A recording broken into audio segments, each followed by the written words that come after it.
कबीरन पंथ की जो मैंने सीरीज शुरू की थी उसका लक्ष्य यही था कि एक सत्य निकल के आए कि 4 साल से जो संजय जी, प्रदीप जी, रविंदर जी चुनौती देते आ रहे थे, दो ज्ञान है, कौन अधूरा था कौन पूरा, ये सब बातें खत्म होकर कम से कम एक सत्य सबके सामने आए, ताकि सभी भगत जो परमात्मा की राह पर निकले हैं, परमात्मा प्राप्ति के लिए निकले हैं, उनके सामने एक सत्य हो। अपनी अपनी साधना करके उसी को पूरा मान के सभी चलते जा रहे हैं, लेकिन किसी ने परखा देखा है कि या नहीं। जब दो दो ज्ञान है तो इसका मतलब भक्ति वो अलग कर रहे हैं। बस ये मेरा प्रयास था कि ये सामने आए। अब जैसे मैं इनका कमेंट देखता हूँ तो मुझे कमेंट देख के हैरानगी होती है। एक जैसे कमेंट आते हैं ये ध्यान योग शिविर के नाम से, यहाँ तो ये अमरीश जी हैं, यहाँ पे ये विक्रम जी हैं गाजियाबाद वाले। तो इन भाइयों के, संजय जी की ओर से बाकी जो साथी इनके कमेंट लिखते हैं, वो सुन के बड़ा अजीब अजीब सा लगता है। कब मतलब हंसी भी आती है, दुख भी होता है। अब जैसे इन्होंने कमेंट में ऐसे लिखा कि भाई जिनको ये शंका थी कि तेल और पानी की स्थिति, उनको आश्रम में बुलाकर हमने ये सत्य बता दिया है।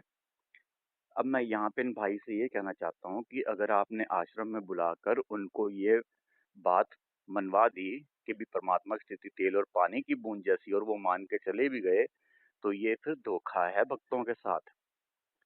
मैं ये इसलिए ऐसा कह रहा हूँ कि जैसे हम देखते हैं भी कबीर जी की वानियों से ही हमें सब चीज का मालूम चलता है।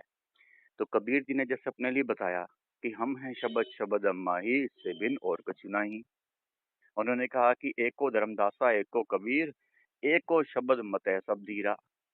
नानक जी की वाणी शब्द पे और धुन पे, तो हमें समझ में आता है कि परमात्मा यानी शब्द रूप है। तो हमें उनकी वानियों से आइडिया होता है। तो जो इस तरह से आपको ये लगता है कि सबके सामने नहीं कहना, ये भेद, तो मैं भेद नहीं पूछ रहा, ये नहीं पूछ रहा कि वो तेल पानी मिलेगा कैसे। ये स्थिति भी सब सब सारी दुनिया को पता है परमात्मा क्या है, तो परमात्मा की स्थिति क्या है। भेद तो वो होता है कि जो उनको पाने की विधि बताई जाए। तो आप जो है परमात्मा की स्थिति भी क्लियर करके नहीं बता पा रहे, और अकेले अकेले में उनको बताओगे जिनका विवेक कम है, या आपकी बात जो मान के चले गए, तो उनका क्या विवेक उतना होगा फिर, जिस बात को हाँ मानकर साधना भी कर रहे हैं, और जो विक्रम जी है, जैसा उन्होंने तो अनुभव भी कर लिया। तो ये सब धोखा आप सबके साथ कर रहे हो। दूसरी बात ये है, जैसे अभी भाई ने लिखा कि जितना मर्जी पूछ लो, हम तो सामने नहीं आएंगे, उन्हें कारावास करा दो। तो भाई ये कोई मतलब मैं कारावास कराने के लिए बैठा हूँ क्या यहाँ पे? आप मुझे समझे नहीं भाई साहब। बात ये है कि मेरी जो भी, चाहे मेरी बातों में साम दान दंड भेद जैसे भी करके, या आपकी 4 साल की चुनौती देखकर मेरे बोलने का क्या तरीका था, क्या था, मैं क्या निकलवा रहा था, क्या चीज, मेरा लक्ष्य क्या था, वो तो आपको भी दूर दूर तक नहीं पता लगा। और बाकी एक बात मैं बताता हूँ आपको कि अगर मेरी वजह से किसी को कोई कोई मैं दुख दे दूं किसी को, या उत्तर नहीं बता रहे, तो उसके लिए क्या कारावास करा दूंगा? अगर मैं कारावास करा दूं या दुख दे दूं किसी को, तो फिर मैं कबीर जी का भगत कैसे? आप ये बात को समझिए। 4 साल से संजय जी मेरे बारे में बहुत गलत गलत बोल रहे थे ना, तो मैंने आज तक उनको कुछ कहा नहीं कहा, क्यों? मुझे पता है कि अनजाने में भी जो वाह वाही हमने ली है ना, वाह वाह ली हमने, या हमारी जो तारीफ हुई है युगों युगों में, अनजाने में या जानबूझ कर ली, उसका भी सब आपको कर्जा वापिस देना होता है। जैसे कबीर जी आए थे, वो हाथी पे चढ़ गए थे, तो उनकी बड़ी सबने निंदा की थी, क्योंकि उससे पहले कबीर जी की युगों में तारीफ होती आई थी क्या, कि बड़ा अच्छा सत्संग करते हैं, आपकी वाणी बड़ी अच्छी है, तो उनकी तारीफ होती थी जग में। और काल का ये रूल है कि यहाँ से कोई भी कुछ नहीं ले जा सकता, वो परमात्मा भी चाहे क्यों ना हो।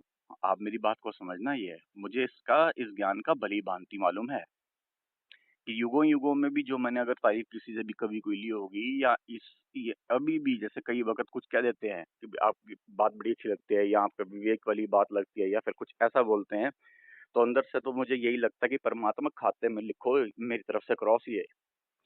क्यों? मैं अपने पास जमा ही नहीं करता ये सब, ना करना चाहता। क्योंकि जितनी भी तारीफ या जितनी भी वाहवाही आप लेते हो ना, चाहे युगों से लेते आए, इस जन्म में जब तक उसको भी बराबर नहीं करोगे अपनी निंदा करवा कर, तो मोक्ष नहीं हो सकता आपका। ये काल का रूल है ना कि यहाँ से कुछ ना लेकर के जा सकते हो, जो दिया यहीं पे दे के जाओगे वापस। तो मुझे अच्छी तरह मालूम है मैं क्या कर रहा हूँ। ठीक है ना भाई साहब, तो ना तो मैं कोई आपको दुख देने के लिए बैठा, ना कोई इतनी सी बात पे कोई कारावास की बात है, ये सब बात नहीं।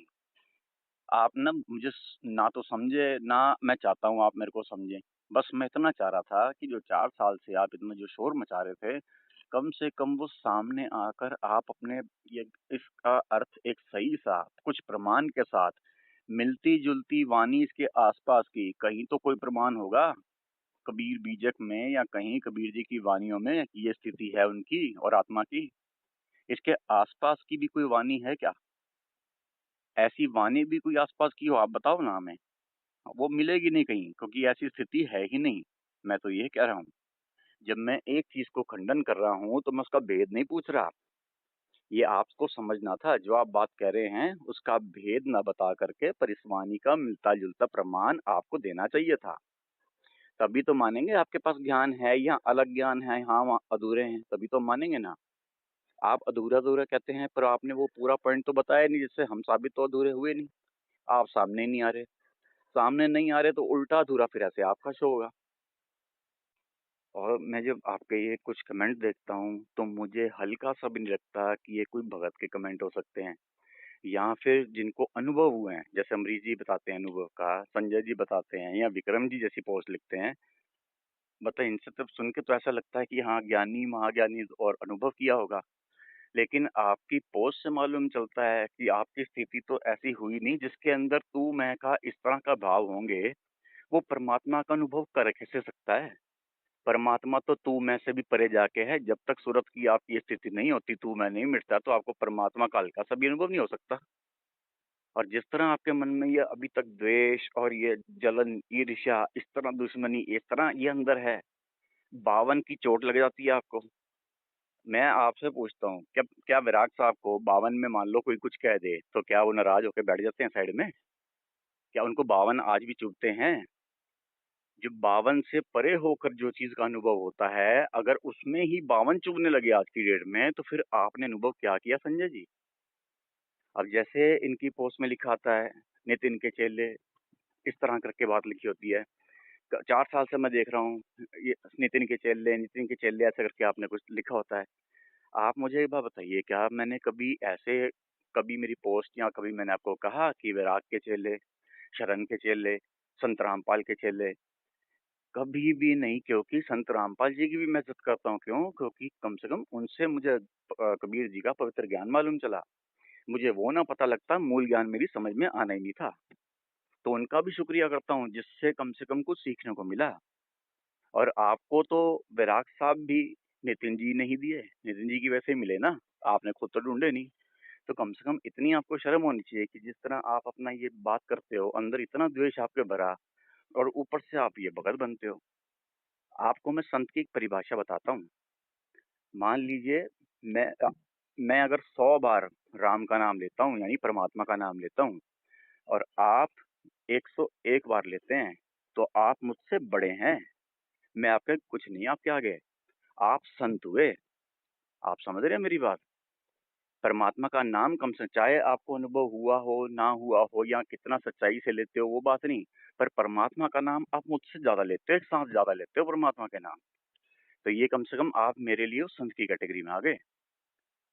नितिन जी जिस तरह भी सारा दिन उन्होंने तो कोई आश्रम नहीं रखा ना।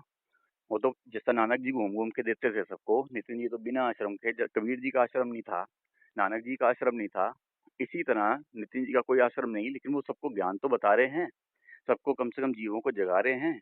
आपसे ज्यादा बार कबीर जी का सत्संग करते हुए कम से कम ज्यादा नाम ले जाते हैं, और आप उनके लिए शब्द कैसे बोलते हो? तो आपको यही नहीं पता कि हाँ, संतों की, यहाँ जो हमसे ज्यादा बार परमात्मा का नाम लेता है, कम से कम उसके लिए बोलना भी कैसे चाहिए। इस तरह का जब तू मैं का भाव इतना है आपके अंदर, द्वेष और ईर्ष्या इतनी है, तो आपको परमात्मा का अनुभव हो कैसे सकता है?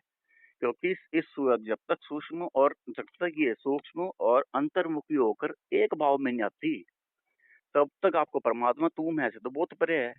आपको तो हल्का सा भी अनुभव नहीं हो सकता फिर, अगर अभी भी आज आज की डेट में भी आप इस तरह से कमेंट या इस तरह से बातें लिखते हैं, तो इस तरह मन में है आपके। और जिस तरह संजय ने जो पहली ऑडियो बनाई थी, जो उसने बोला, दूर दूर तक कहीं कोई आरोप ऐसा कि दूर दूर तक कहीं मैच ना हो, तो ये सब सोच भी अंदर दिमाग में रखकर ज़ुबान तक आना, माने आपकी वो सूरत, आपके अंतरात्मा उतनी एक और पवित्र नहीं फिर। तो आप सबको अनुभव कैसे हो सकता है ज़रा-सा? और अनुभव नहीं, आपको हल्का-सा अनुभव नहीं, तभी तो आपसे ये उत्तर नहीं निकल पा रहा, वरना कोई तो आता सामने इसका उत्तर देने के लिए। मैं खुला कह रहा हूँ कि इसके आस-पास का प्रमाण भी कहीं मुझे दिखा दो आप। वाणियों में ही कुछ इशारे होते हैं। आप भेद समझाओ मत, आप खाली वाणी आगे रख दो।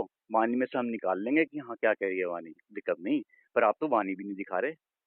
एक बात मैं आपको बताता हूँ, चाहे ये प्रदीप है, चाहे रविंदर है, चाहे संजय है, हल्का-सा भी ना मेरे मन में घृणा नहीं रहती या मेरे को द्वेष नहीं रहता।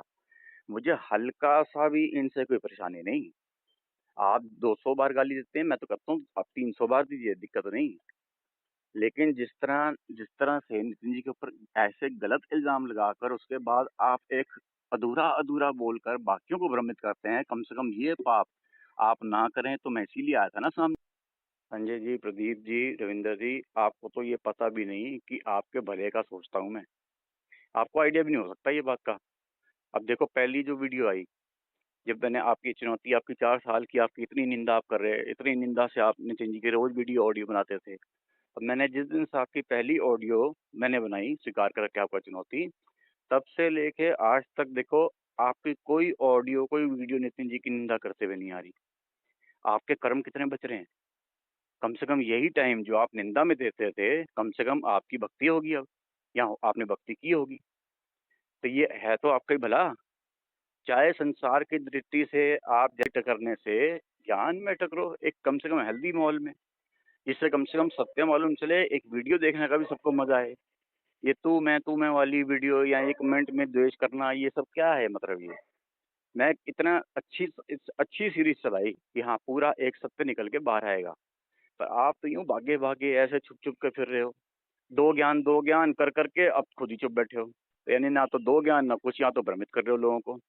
तो ये सब या तो फिर बेफालतू के काम ना कीजिए। अब जैसे आपने कुछ दिन पहले, ओके, 4 साल से आपने शोर मचा रखा है, वो वीडियो बनाते हैं नितिन जी ने कुत्ता कहा। जिस दिन मैंने पूरे प्रमाण के साथ असलियत एज इट इज सामने रख दी इस यूट्यूब पर, जो भी सत्य अंदर, जो अभी ऊपर से अमरीश जी हैं, संजय जी हैं, या आप अपने आप को सत्य सत्य बड़ा बोलते हो ना, सच्चाई से अपने से आंख मिला के दिखा देना, मान जाऊंगा मैं आपको। उस दिन समझ में आएगा कि कबीर जी और सत्य, ये बात कहना और अंदर से करना, ये आपको आंखों से दिखेगा। बनाऊंगा तो मैं वीडियो बात बोलकर, पर आंखों के सामने दिखेगा भाई साहब सच्चाई सबको। वैसे 4 साल से आपके पास नहीं कि सारी बात छोड़ो। मेरे को ना तो आपसे कोई वो, ना कोई घृणा, हल्की सी भी घृणा नहीं, हल्की सी भी आपसे मुझे कोई द्वेष नहीं। जैसे मेरे लिए दुनिया के बाकी लोग हैं, ऐसे मेरे लिए आप हो। ना आपके लिए मेरे दिल में कोई प्रेम है, ना आपके लिए मेरे दिल में कोई दुश्मनी है। ठीक है ना? आप अपनी निबेटने आए हो, मैं अपनी निबेटने आया हूँ। ठीक, तो बजाय बाकी के गलत काम करने के या दूसरों को भ्रमित करने के या नितिन जी के लिए गलत बोलने से दूसरों को इस तरह भ्रमित करने के, आप या तो अपने ज्ञान पर ध्यान दो, ताकि आपसे कोई और सवाल पूछ ले, कम से कम जवाब देने लायक तो हो। आपके गुरु जी का नाम लेकर अगर आपको कोई चुनौती देता है, कम से कम उसको तो निबेटने के कम से कम सक्षम हो आप। यूं तो आप गुरु के भी कार्य शिष्य हो फिर। बात तो एकदम क्लियर है। जैसे संजय जी या अमरीश जी बोलते हैं कि वैराग साहब की बड़ी इज्जत करते हैं। देखो, ये बोलने में और करने में टोटल जमीन आसमान का अंतर है। कैसे? जैसे मैंने इनको एक वीडियो में बोला था कि आपको अगर वैराग साहब, अगर आप जवाब नहीं देते, आप जो उन्हीं का बताया हुए उत्तर का जवाब सबके सामने नहीं देते, तो समझो आप वैराग साहब की बेइज्जती करा रहे हैं, क्योंकि आपने उनके बिहाफ पर ही चैलेंज 4 साल से शोर मचा रहे हो मीडिया में। ये बात सुन के भी अभी तक वो चुप हैं, छुपे फिर रहे हैं। किस लिए? कि सामने आने से, क्योंकि उत्तर नहीं होगा इसका, उत्तर है ही नहीं इसका, आस-पास उनको उत्तर मिलेगा ही नहीं इसका। कहीं इसकी बेइज्जती ना हो जाए, या क्या दिक्कत है? मतलब आपको ये शर्म आई कि हाँ, उत्तर नहीं है, या कुछ ऐसे झूठा पड़ जाएँगे या कोई बात। लेकिन आपको मैंने जानबूझकर ये कहा था कि वैराग साहब की आप बेइज्जती कराएँगे। अगर आप सच्चे दिल से अगर उनकी इज़्ज़त करते होते, तो आप मेरे को ठोकते अगले दिन। आप सीधा इसमें यूट्यूब में आके चाहे आप ये बोलते कि इसका उत्तर हम यूँ नहीं बताएँगे या हमारे पास नहीं है, कुछ भी आप बोलते। लेकिन आपको सामने आना चाहिए था। आप अपने गुरु के लिए बात सुनकर भी अभी तक मुँह छुपा के घर में दबे में, छुपे में इस तरह से। ये इसको इज़्ज़त नहीं कहते गुरु की करना। ये बोलने में तो गर्दन कटा देंगे, लेकिन जब आपके गुरु के लिए मैंने कुछ बात बोली, उनका जब मैं हवाला दिया, तब भी आप लोगों की सामने आने की हिम्मत नहीं हुई। ये असल में अंदर से इज़्ज़त ना करना होता है। मुँह से तो इज़्ज़त करते हो आप, लेकिन अंदर से एक शिष्य का क्या कर्तव्य, वो आपको सुन के आना चाहिए था। जैसे आप 4 साल से नितिन जी का नाम ले रहे थे, लेकिन स्वीकार के मैं सामने आए ही ना। मेरे को अंदर से यही था, ठीक है, ज्ञान की चर्चा होगी, मेरे को जो नहीं आता होगा, आप वो सिखा दोगे, ठीक है ना? और जो गलतफ़हमी होगी, वो मिट जाएगी, कम से कम ज्ञान एक होगा। तो हारने-हराने का तो सिस्टम नहीं था मेरे पास, लेकिन हाँ, जो बार-बार अधूरा-अधूरा उनको करते थे, मैं कहा ठीक है, सामने आ जाएँ। और एक सवाल पूछा, मुझे तो पता ही नहीं था कि एक सवाल में यूँ हवा निकल जाएगी या ऐसे टाँय-टाँय होएगी आपकी। ज्ञान की बात करते हो तो मेरे लिए आप भी पूजनीय और सम्माननीय हो। जैसे विराग साहब हैं, जैसे नितिन साहब हैं, ऐसे ही मेरे लिए आप सम्माननीय और पूजनीय होगे। चाहे वो भगत भाई के रूप में हो, कोई दिक्कत नहीं। लेकिन आप कम से कम ज्ञान की बात तो करो। यहाँ तो 2-2 जो आपने फैला रखा है, इसको बंद करके ज्ञान की बात एक करके, ताकि हम सब मिलके आगे प्रचार करें। हमारा लक्ष्य भले का होना चाहिए, ना कि एक-दूसरे की यूँ ऐसे बजाय बेफ़ालतू में निंदा करने के, काटने के। ठीक है, तेरा मेरा गुरु करने का फ़ायदा नहीं, क्योंकि ना तो तेरा गुरु है, ना मेरा गुरु है। सिर्फ़ गुरु है एक, वो भी शब्द गुरु है, उससे ऊपर कोई नहीं है। तो आप बाकी की बकवास छोड़कर सीधे ज्ञान की बात पे उतरें, जिससे मुझे भी आपका सम्मान करने का दिल करे। संत कबीर जी के हिसाब से मैच होता होगा, आप भी उसी को मानोगे तो मैं भी उसको मानूँगा, वो सबसे पूरा। तो लड़ाई झगड़ा तो अपना सॉल्व हो जाएगा। बजाय इतना लिखने के, तो ये तो प्रमाणित आप कर दो, आपका ज्ञान जो मैंने आपसे सवाल पूछा आप उत्तर दे दोगे, प्रमाणित अपने आप हो जाएगा, मैं भी मानूँगा, सच को सही मानेंगे, बात ही खत्म हो जाती है। कि बजाय आज भी आप वही लिखते ही भड़ास निकालोगे। भाई खाली बोलोगे, कुछ करोगे नहीं। आपका अभी बकवास से हटकर सीधा ज्ञान में आपका दिमाग रहे, समय ज्ञान में जाए, इसका प्रयास मैं फिर कर लेता हूँ। मैं आपसे दूसरा प्रश्न करता हूँ। जो पहले सवाल का उत्तर जब आपको प्रमाण मिले, कोई आपको जब उसका तथ्य मिले, तब आप वो बता देना। तब तक यही होगा कि आपकी पहली बात गलत है। ये तब तक गलत ही सिद्ध रहेगी जब तक आप उसको सही बात नहीं स्वीकार करते, नहीं उसका प्रमाण दिखाते। ठीक ना? अधूरा ज्ञान आप कर कहा जाएगा तब तक। अब मेरा दूसरा सवाल है कि जैसे कि विराग साहब जी ने अपनी वीडियो में ये कहा था कि आत्मा परमात्मा नहीं है, तभी उसको ठंड भी लगती है, गर्मी भी लगती है, दुख भी होता है। इस पर मेरा ये कहना है कि अगर परमात्मा भी शरीर और मन जिस दिन धारण कर लेगा, परमात्मा को भी दुख भी होगा, गर्मी भी लगेगी, सर्दी भी लगेगी। फिर हम कहेंगे कि सो हम, भाई जो तू वो हम, जो तू वो हम, ठीक, जो जैसे हम वैसा तू। वो परमात्मा भी फिर जीव की स्थिति में आ जाएगा। और यही उल्टा, जब आत्मा और ये धारण नहीं करती शरीर और मन, तब उसको भी कोई ठंड नहीं लगती, गर्मी नहीं लगती, दुख नहीं सताता। यानी तब वो परमात्मा की स्थिति में ही हो जाता है। तब वहां वो सो हम है, जो तू सो हम, तब परमात्मा की ओर से ही बात है। ठीक है, तो मेरा कहना यही है। अब इसमें मेरी बात गलत हो या इसमें कुछ त्रुटि रह गई हो, इसको आप सही करें और इसको बताएं। ये तो भेद वाली बात नहीं है, तो आसान सी बात है। तो इसमें जो भी त्रुटि या जैसा भी इसमें बात है, वो आप सबके सामने एक बार रखें। ठीक, कम से कम ज्ञान चर्चा को आगे बढ़ाएं, ताकि सबको समझ में आए भी ज्ञान की बात होती है हमारे यहाँ पे। खाली मदन पंथ में एक अकेले नितिन जी ज्ञान की बात करें और बाकी आप जो चुगलियां निंदा करो, तो इससे मदन पंथ की 12.5 पंथी और 13वें पंथ में फिर अंतर नजर आता है यूं साफ। ठीक, तो आप भी अब ज्ञान का उत्तर इस ज्ञान से ही दें। संजय जी, प्रदीप जी, रविंदर जी, जैसे आज आपको आग की भट्टी में डाल दें या बर्फ में जमा दें, तो आप ध्यान करके बता देना, सूरत टिका के बता दो, लग ही नहीं सकता। अगर यही स्थिति आत्मा की है कि उसको भी ठंड गर्मी लगती है, तो फिर हम ध्यान किसका सीख रहे हैं, ध्यान क्यों सीख रहे हैं, ये साधना किस लिए कर रहे हैं हम? फिर तो हमें मार्शल आर्ट सीखना चाहिए, ताकि ठंड और गर्मी से कल को बच सके मौत के बाद। अगर मौत के बाद में काल ने आपको आग की भट्टी में आत्मा को डाल दिया, या फिर सर्दी में ही जो उसने जमा दिया, बर्फ में ही जमा दिया, तो आत्मा तो हिल भी नहीं सकती। अगला पल जैसे ही आया, भाई वापस समय चक्र में बंध गए आप। उस पल से आप निकले ही नहीं, समय चक्र से बाहर आप हो ही नहीं सकते फिर तो। तो ये मेरा अर्थ है कहने का कि यदि इसको इस तरह का ये प्रकृति अगर ऐसे सता सकती है आत्मा को, तो फिर आत्मा तो छूट ही नहीं सकती। फिर तो उसको इससे बचने के उपाय हमें समझने चाहिए। आपके आगे मैंने अपने विचार रखे। अब संजय जी, प्रदीप, रविंदर जी, आप अपने विचार रखें कि मेरी बात यदि गलत है, यदि इसको ठंड गर्मी लगती है, तो वो स्थिति कौन सी? आत्मा परमात्मा की स्थिति की अगर हम बात करें तो उसमें ठंड गर्मी अगर लगती है ये, तो फिर धर्मराय ताको सरनावे जो हंसा नी तत्व समावे। तो फिर अगर ऐसे नी तत्व में समाकर भी ठंड गर्मी इसको किस तरह से लग सकती है आत्मा को? तो ये कृपया आप इसका उत्तर तो दे दीजिए। एक बात, ये भाई के कमेंट में लिखा था कि संजय दास तो नितिन जी से अच्छी सृष्टि रचना बताते हैं, उनसे बेहतर बताते हैं। तो संजय जी, आप एक वीडियो सृष्टि रचना के ऊपर भी बना के बता दीजिए। अगर आपको सृष्टि रचना इतनी अच्छी है, उनसे इतनी बेहतर वो आपको पता है, तो पहले प्रश्न का और आज के प्रश्न का इसका जवाब देना तो आपके लिए बच्चों के खेल जैसा होगा। तो आप फिर इसका उत्तर भी और अपनी सृष्टि रचना के वीडियो भी, ये भी आप बना के बता दीजिए। धन्यवाद। मुझे अभी भी आपसे पूरी उम्मीद है संजय जी, प्रदीप जी, रविंदर जी, कि आप बाकी बकवास छोड़कर ये ज्ञान की बात आप सिर्फ करेंगे। जिस तरह से संजय जी आपने वैराग साहब जी का नाम लेकर चुनौती दी, तो आज आप पूछे गए प्रश्न का जवाब देकर आप उनकी इज्जत भी और एक सत्य शिष्य होने का प्रमाण भी आप देंगे। तो आप इन दोनों प्रश्न का उत्तर दे दीजिएगा।